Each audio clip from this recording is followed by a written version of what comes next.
This is such a cool tool. It's a battery health checker that's hopped on.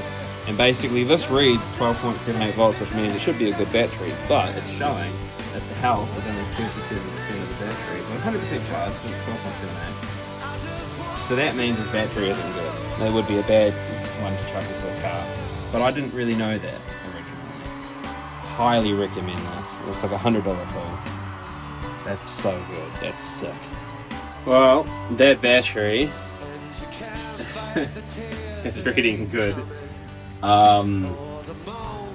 That's quite alarming, because now it is definitely something other than the battery that's wrong with this car. Shit. No. I was really hoping it was just going to be a bad battery, but nope.